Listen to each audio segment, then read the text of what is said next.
देखिए, आज हमारे हरियाणा के सभी इंडस्ट्रियल एसोसिएशन के पदाधिकारियों ने जो सरकार ने प्री बजट सभी इंडस्ट्रियलिस्ट से चर्चा की थी, जो सभी इंडस्ट्रियलिस्ट एसोसिएशन के पदाधिकारियों से हमने चर्चा की थी, जो इनके सुझाव आए थे, उन सुझावों को हमने बजट में समाहित किया है और आज इसको लेकर के पूरे हरियाणा प्रदेश के इंडस्ट्रियल एसोसिएशन ने धन्यवाद कार्यक्रम रखा था।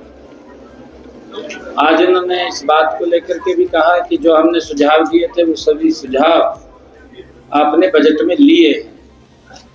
मुझे खुशी है कि हमने जो ये 25-26 का बजट है, इस बजट में उद्योग विभाग के लिए 1848.12 करोड़ रुपए का प्रावधान इसमें किया है, जो पिछले वर्ष की तुलना में 129% ज्यादा है। और हम ये भी देखते हैं कि जब हरियाणा का गठन हुआ है, उसके गठन के बाद एक औद्योगिक शक्ति के रूप में हरियाणा उभर करके सामने आया है। राज्य में 250 से अधिक फॉर्च्यूनर औद्योगिक इकाइयां और राज्य के विभिन्न क्षेत्रों में उल्लेखनीय वृद्धि वो भी हुई है।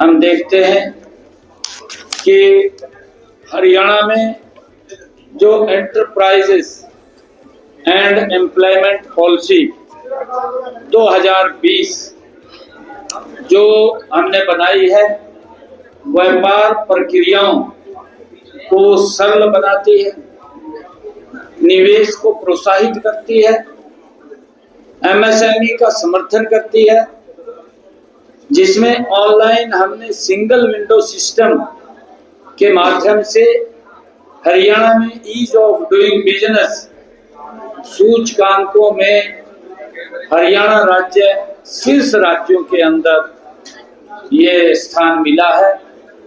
क्योंकि पिछले 10 वर्षों में जो इंडस्ट्री के लिए ईज ऑफ डूइंग बिजनेस कि उनको कोई दिक्कत समस्या ना हो उसके लिए काम किया है, उसका एक बड़ा लाभ हमारे इंडस्ट्रियलिस्ट को मिला है।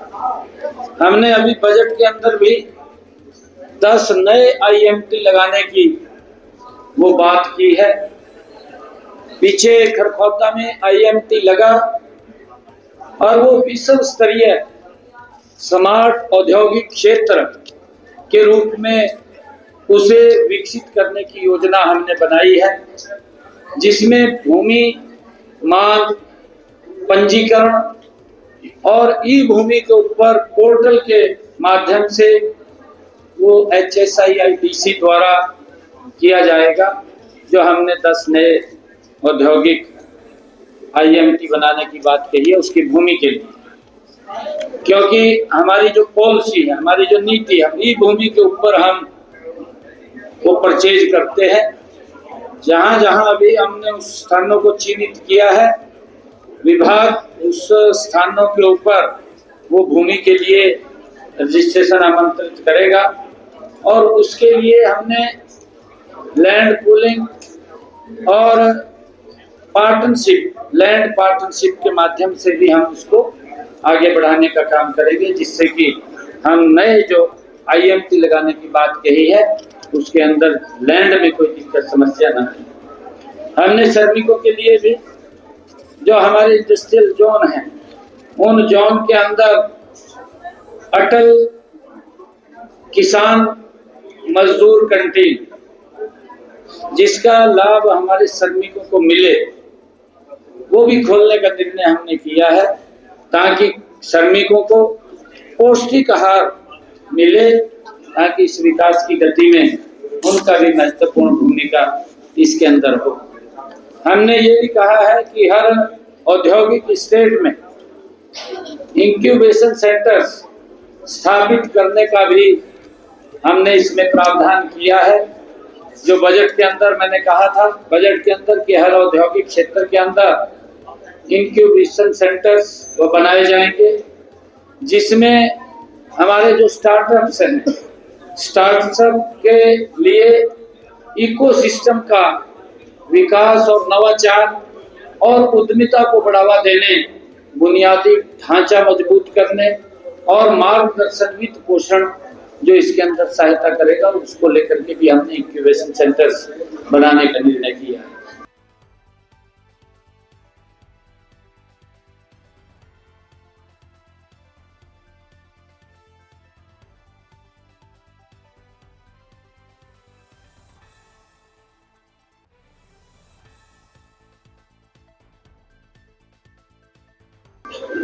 आदरणीय प्रधानमंत्री जी नरेंद्र मोदी जी के जो स्वयं रोजगार, मेक इन इंडिया, आत्मनिर्भर भारत के विजन के साथ हम उसको मेल खाते हैं, जिसका उद्देश्य हरियाणा को एक मैन्युफैक्चरिंग हब के रूप में विकसित करना है, जो 2047 आदरणीय प्रधानमंत्री जी ने कहा कि हमने विकसित राष्ट्र बनाना है।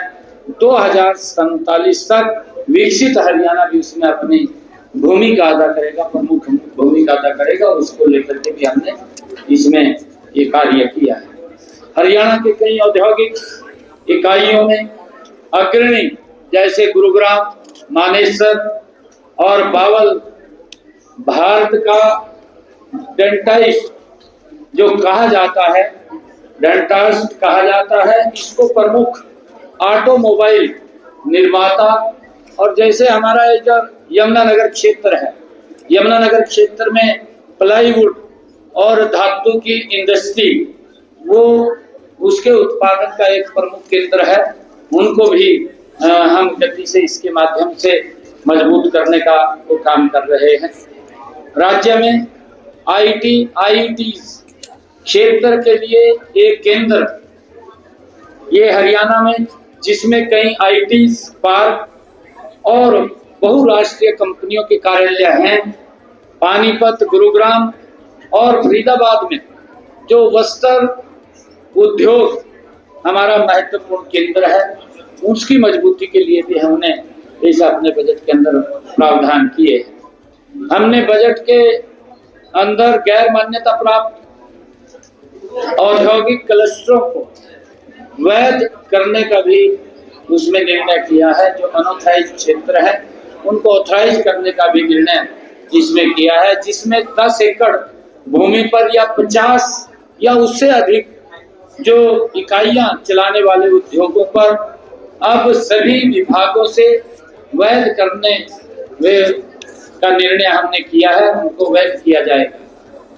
HSIIDC और HSVP के बीच नियंत्रण नीति में बदलाव करते हुए यह निर्णय लिया गया है कि HSVP में स्थानांतरित औद्योगिक भूखंडों को अब HSIIDC अपने EMP नियमों के बजाय मूल आवंटन पत्र के अनुसार वो निर्धारित करेगा।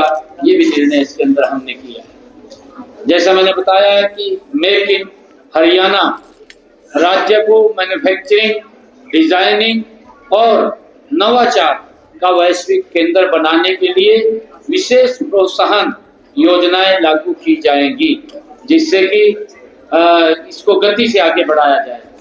नए 10 औद्योगिक मॉडल टाउनशिप IMT की स्थापना IMT खरखौदा की तर्ज पर की जाएगी। उसके लिए भी हमने पूरी रणनीति योजना बनाई।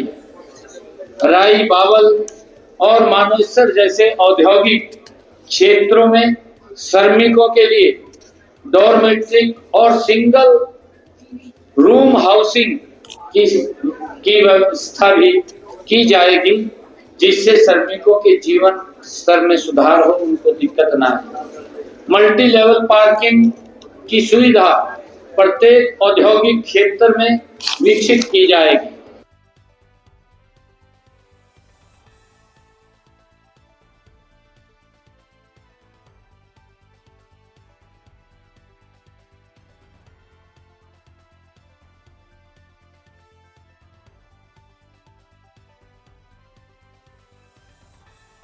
पर्यावरण सुरक्षा को बढ़ावा देने के लिए एमएसएमई इकाइयों को रेट्रोफिट एमिशन कंट्रोल डिवाइस आरईसीडी द्वारा हरित ईंधन जनरेटर पर वित्तीय सहायता दी जाएगी। ये भी निर्णय हमने किया है।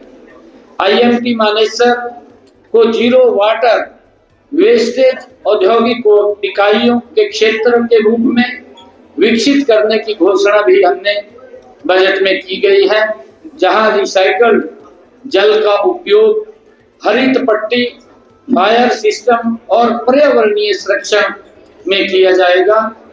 आपके माध्यम से मैं उद्योगों को यह आग्रह भी करना चाहता हूं कि हमारा मुख्यमंत्री आवास आम जन के लिए खुला है, और जो हमारे इंडस्ट्रियलिस्ट है, मैंने उनके बीच में कहा भी है कि आपको अगर कोई समस्या दिक्कत आती है तो हम उसको तुरंत सुनने के लिए, उसका समाधान निकालने के लिए तत्पर हैं।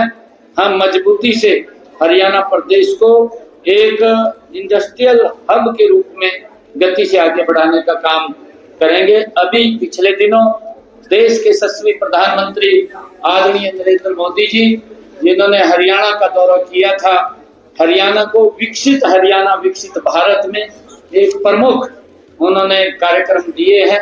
हमारा हिसार के अंदर आदरणीय प्रधानमंत्री जी के कर कमलों द्वारा महाराजा अग्रसेन हवाई अड्डा वो चालू हुआ है, और उसी के स्थान पर एक टर्मिनल का शिलान्यास भी आदरणीय प्रधानमंत्री जी ने किया है। और बिजली के क्षेत्र में भी एक नई क्रांति आए। 800 मेगावाट का यमुनानगर में सुपर क्रिटिकल थर्मल पावर की यूनिट का भी शिलान्यास किया है, क्योंकि आने वाले समय के अंदर बिजली की बड़ी महत्ता है। जब हम इंडस्ट्रियल जोन बनाने की बात कर रहे हैं तो बिजली की दिक्कत समस्या न रहे।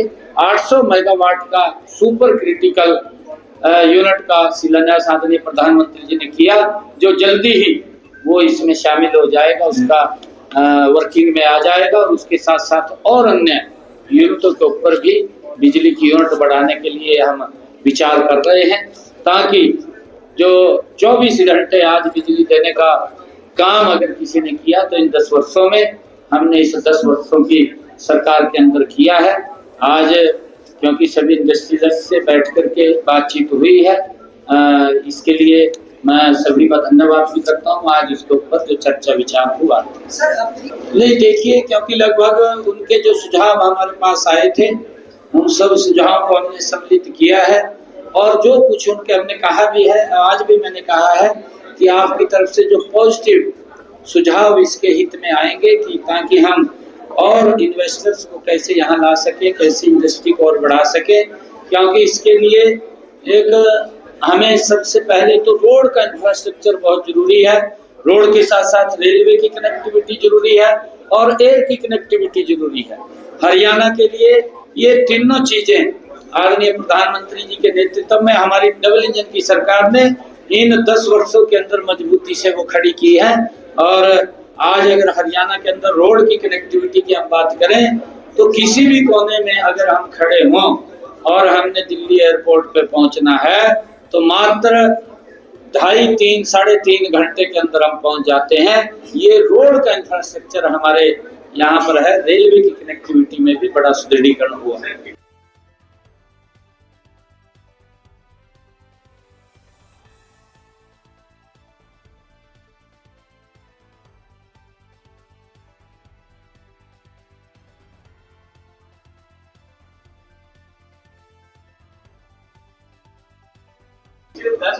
ना एक आप नेगेटिव की तरफ से बात मत करिए।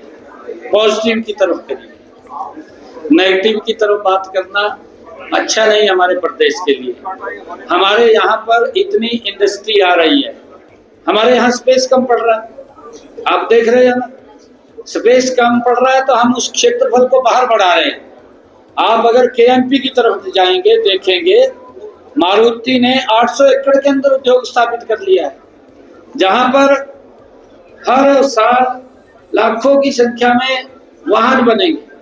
वांडा वहां जमीन देख रहा है, वो भी 700-800 एकड़ के अंदर वहां पर जमीन को देख रहा है, और वहां पर यूनिट आ गए हैं। मैंने इसका जिक्र किया है कि हमारे यहाँ पर जो आईएमटी घरखौदा है, उसकी तर्ज के ऊपर हम 10 और यूनिट, 10 और आईएमटी विकसित करने की हमारी प्लानिंग है। अगर आप देखेंगे इंडस्ट्री के लिए, क्योंकि रोड का इंफ्रास्ट्रक्चर होना जरूरी है।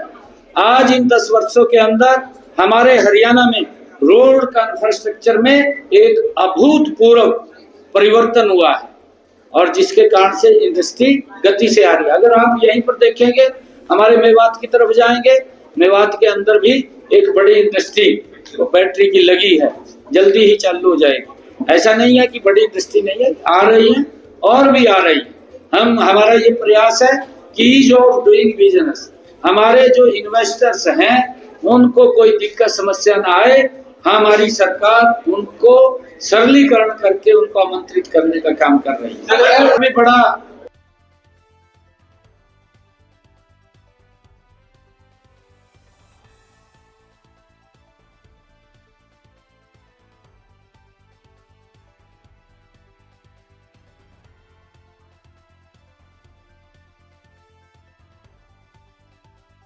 जोन एक यहाँ पर लगा रहा है।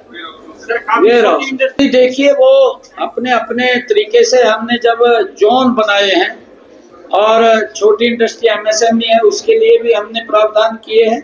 हम उनको सुविधाएं दे रहे हैं। ये तो व्यक्ति अगर कोई बाहर आना चाहे आइए ना, हमें कोई आपत्ति थोड़ी है। 129% का हमने ज्यादा बजट दिया है, सबके लिए है ये सबके लिए। वो अलग अलग, आजकल मैंने जो रोड्स की कनेक्टिविटी की बात कही है, आप हमारे जो पोर्ट्स हैं, बाहर से जो रॉ मटेरियल आता है, कुछ देश से रॉ मटेरियल आता है, हमारे यहाँ टेक्सटाइल इंडस्ट्री पानीपत के अंदर है।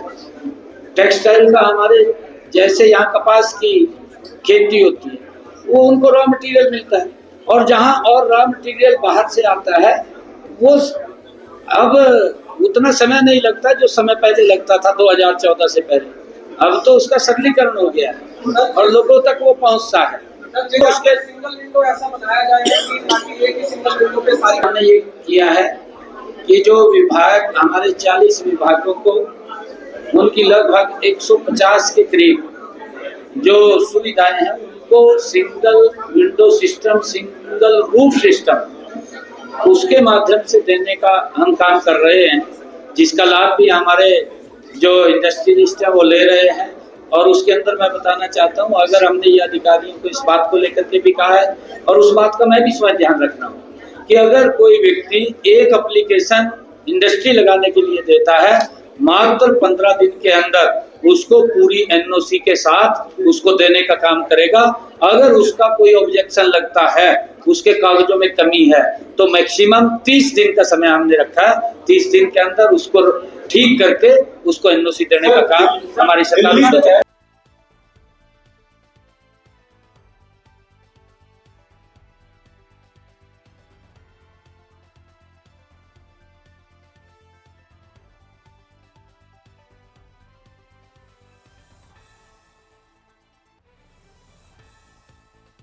नहीं, उसका मैं भूमि पूजन करने वाला हूँ जल्दी, और इधर भी उसका काम चालू हो गया। करनाल की तरफ, अगर कुंडली की तरफ जाएंगे, IITC, जिसके जल्दी ही वो भी उस साइड में काम चालू होगा। और इधर हम भूमि पूजन कर रहे हैं मेट्रो का, जिससे कि लोगों को इसका लाभ मिले।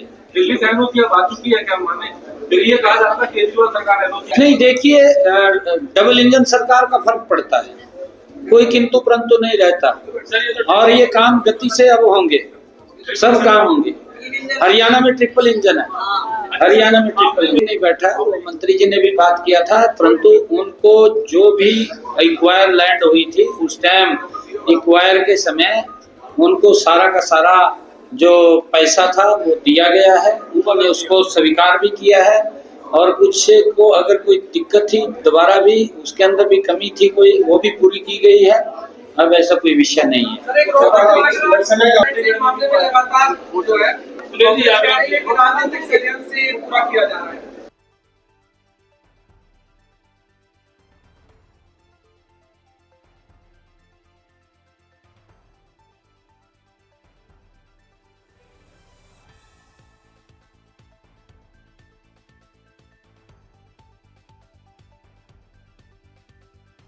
अभी पुतले भी फूके गए थे कांग्रेस की तरफ से, क्या कहेंगे? नहीं देखिए, ये षड्यंत्र राजनीतिक षड्यंत्र कहना गलत है। एक तो मेरे ये समझ में नहीं आया कि ऐसा कौन सा सिस्टम है कि 1 रुपया लगा करके 1 करोड़ रुपए बन जाए। वो सिस्टम अब ये बात तो जो राजनीतिक आपने कही है अभी, ये राजनीतिक स्टंट है। ये बात तो केजरीवाल भी बोल रहा था और भी कह रहा था मनु राजनीतिक दुर्भावना से फंसाया जा रहा है, परंतु गलत तो कहीं किया था। ईडी तो अपना काम कर रही है और वो जब उसके पास क्लू आएंगे, जब तथ्य आएंगे तो तभी तो वो बात करेगी। ऐसा नहीं है। अगर कोई दिक्कत है प्रोटेस्ट की बजाय कांग्रेस को ये कहना चाहिए कि वाड्रा साहब जाकर के सारी स्थिति को बताए, ये कैसे हुआ कैसे नहीं हुआ। मेरा करंट सवाल है कि जब आप बदल रही है, आसपास अफ्रीका से भी बार हो रहा है, व्यापार बार आसपास के देशों से भी हो रहा है, तो उससे हरियाणा की इंडस्ट्रीज का कुछ फर्क आपको लगता है कि साथियों ने कुछ बताया होगा? नहीं, ऐसा नहीं। ये तो पूरा ग्लोबल विषय है, इसके अंदर कोई वो नहीं है। ग्लोबल